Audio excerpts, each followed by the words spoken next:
incredible feat.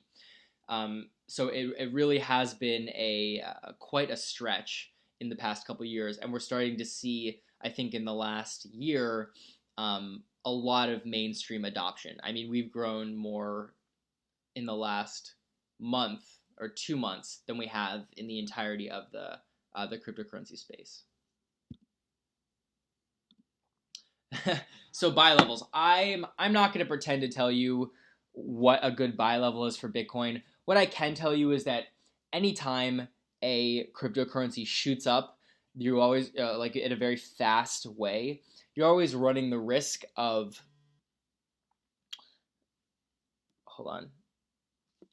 you always run the risk of catching it at what's called an all-time high. So, Bitcoin for the majority of 2017 was around 1,000 to 2,500. And the fact that in the last 2 months of 2017, it shot up to 15,000, 18,000 levels, it makes me a little cautious, a little hesitant to buy in, because I see a situation where you could buy in and it could drop significantly as it tries to find a new floor.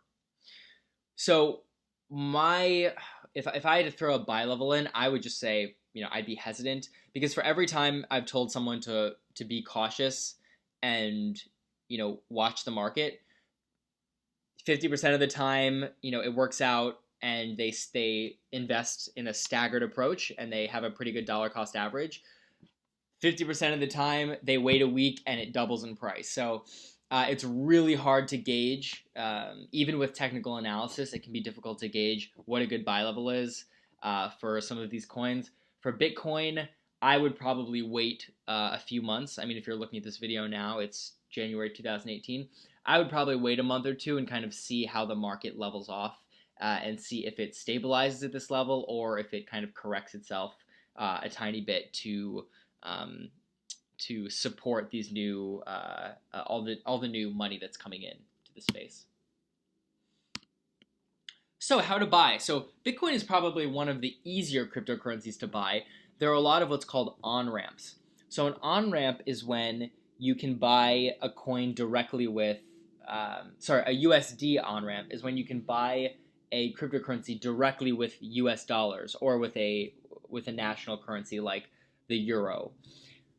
Not many cryptocurrencies provide this, but if you go to Coinbase, for example, you can buy Litecoin, Ethereum, Bitcoin Cash, and Bitcoin directly with US dollars.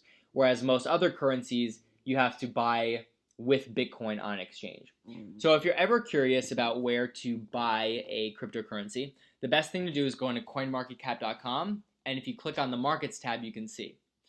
Now here, they're actually not showing, but you can buy it on Coinbase, which is one of the easiest ways to buy Bitcoin. So I can show you real quickly how easy that process is. Yes, this is being recorded.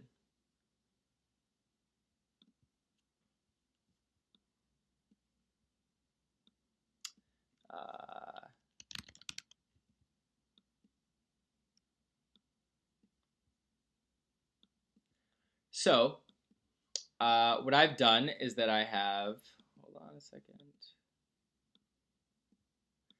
So what I've done is that I've opened up Coinbase, I've signed up. People that are familiar with Coinbase should know kind of how the system works, but in a very general, simple way. You sign up like think of it as any financial application where you add your checking account. I kind of don't want to click around, I apologize, because I don't know what personal information is going to appear. However, you can connect your checking account, you go into buy, sell, and it's as easy as just saying, you know what, I want to buy $100 worth, let's say 1,000, hey, let's say $10,000 worth, and you're going to get 0.7 Bitcoin. So like I said earlier, what's really great is that you can purchase Bitcoin directly with your checking account or with your credit card. And you can put in the type. So you can say, I want to buy 1 Bitcoin, or I can buy a fraction of a Bitcoin. So really, really simple. So I really like Coinbase as a beginner place to buy Bitcoin because it makes people comfortable. And then you have what's called a wallet. So sorry about that. each cryptocurrency that you buy here has a wallet that you can store those coins in. And then there's even a vault where you can store them for long term, which has a little more security. So very easy. All you have to do is sign up for Coinbase. I think they might still have a freeze on accepting new applicants, but at a certain point you will be able to, and you'll be able to sign up for your checking account, sign up through the site, add your checking account, send US dollars to your Coinbase, and then you can buy Bitcoin very easily. So storage, you can store on Coinbase, you can store on blockchain.info, which is a web wallet, and it essentially just creates a private key for you, so you can send and store your Bitcoin. And then there's also desktop wallets like Exodus. Exodus allows you to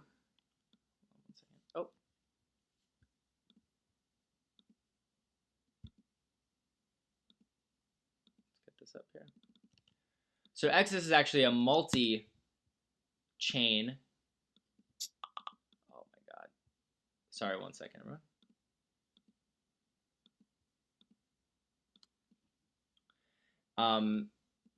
So Exodus is a multi-blockchain cryptocurrency that actually allows you to hold multiple blockchains in here. So you can store Bitcoin and Ethereum and Dash all in one location. So I've heard this is a very good place to store your Bitcoin as well. It's safe, it's on your computer, and it's not on an exchange, which at the end of the day is the most important part.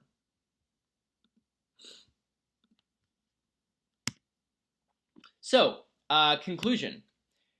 The entire ecosystem really is tied to Bitcoin at the moment. Most cryptocurrency markets or exchanges have a trading pair with Bitcoin. So if you want to buy, second or third tier projects, you're gonna have to buy Bitcoin, send that to an exchange, and then buy those coins with Bitcoin. So a lot of market movement and a lot of movement is still tied to Bitcoin, although that decoupling is slowly starting to happen as we're seeing starting to see Bitcoin's dominance decrease relative to other projects in the space. We want Bitcoin to succeed, right? The more Bitcoin moves, the greater possible value of other coins following in its footsteps. So if Bitcoin hits $1 trillion market cap, that means coins at a $200 billion and $300 billion market cap won't look so big and crazy anymore, which creates a lot of opportunity for other projects in the top 100. And that's something I'm actually talking about in my next course that will be this Saturday. I should have a link, a sign up link for everyone in the next 24 hours.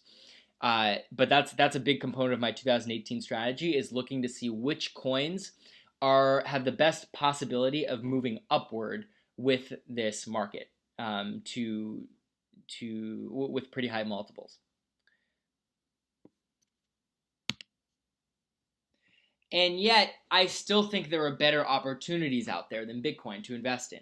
While I want Bitcoin to succeed, and while I want Bitcoin to hit, a $5 trillion market cap by the end of the year, which is, that's correct. Let's see. If it hit $2 trillion, that would be what would that be? That'd be almost a 10x, right? That'd be like an 8 to 9x. While I think that's great, and I think that that's very realistic, I'm not looking for those multiples on that time scale. I'm a little more of an aggressive trader, and I'm looking for opportunities that where I can maybe find 20x, 30x, or 50x in that same 1 year period. Now I could eat my own words, and Bitcoin could 50x this year, and that would be incredible. But that would only mean that I'd look to beat Bitcoin as a marker. So whatever Bitcoin's multiples are for the year, my goal is to beat those. So my CryptoShark score for Bitcoin, I think, is a 75 out of 100. I think that you have to kind of bet on Bitcoin, because betting on Bitcoin is betting on the whole ecosystem at this point in the kind of life cycle of the entire cryptocurrency market. With that being said, I'm personally not holding a position in it, only because there are other projects that I prefer to invest in, not because I don't think it